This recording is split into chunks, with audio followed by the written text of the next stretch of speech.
दोस्तों, हमारे नए नए वीडियो गीत देखने के लिए हमारे YouTube चैनल को सब्सक्राइब करें और न्यू अप टू डेट्स जानने के लिए बेल आइकन को क्लिक करें।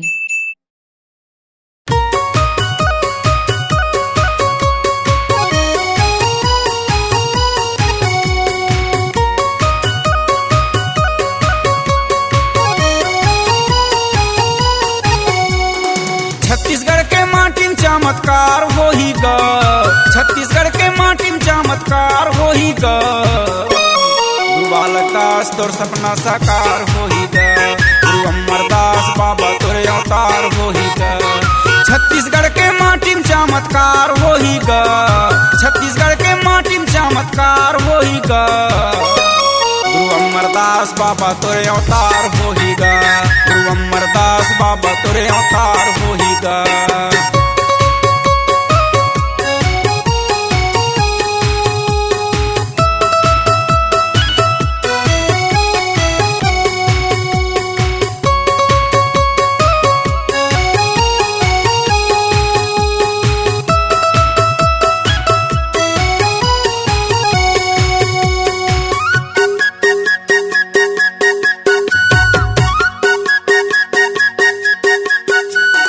चटुआ खड़ुआ यऊ तेलासी है भंडार धाम, छत्तीसगढ़ माँ गिरौदपुरी है बन गए चारों धाम।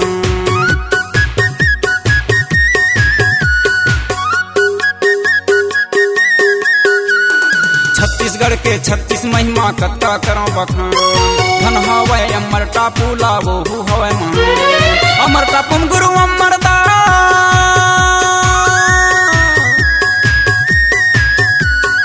अमर टापू में गुरु अमरदास अवतार ले ही ग। गुरु बालक दास तोर सपना साकार होही ग, गुरु अमरदास बाबा तोरे अवतार होही ग।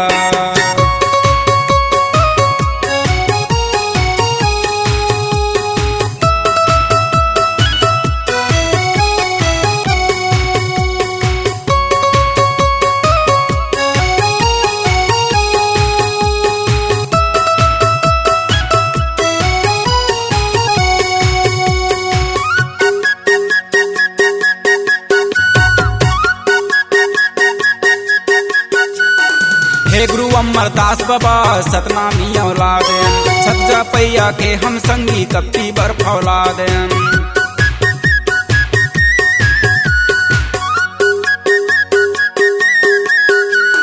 गुरु बालक दास छत्तीसगढ़ माँ देख ले कत का हाथ है, मर जावे या मिट जावे छत्तीसगढ़ तोर साथ है। चले नहीं कोखरो मनमानी,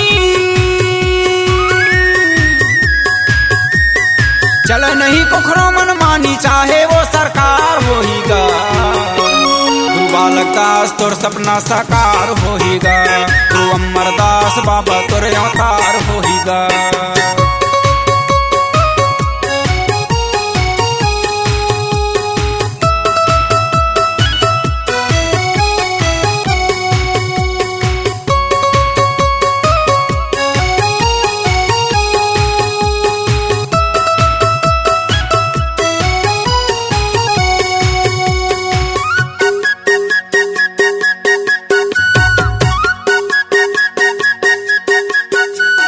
तोर सपना ला पूरा करबो अपन बीच समाज में, सद्धर्म में क्रांति लाबो अपने संत समाज में।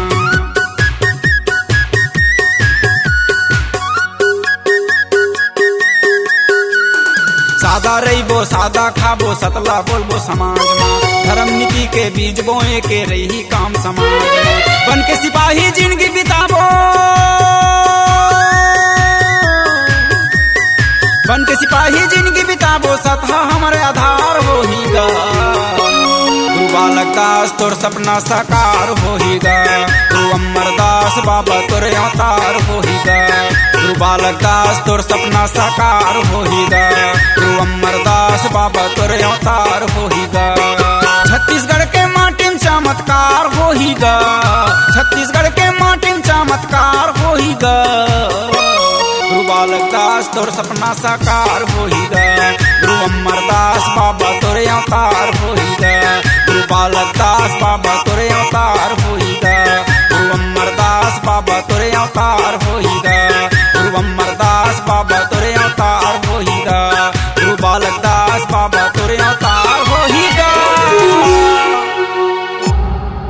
C-Log Digital Recording Studio, Cordoba. Contact number 99071192115.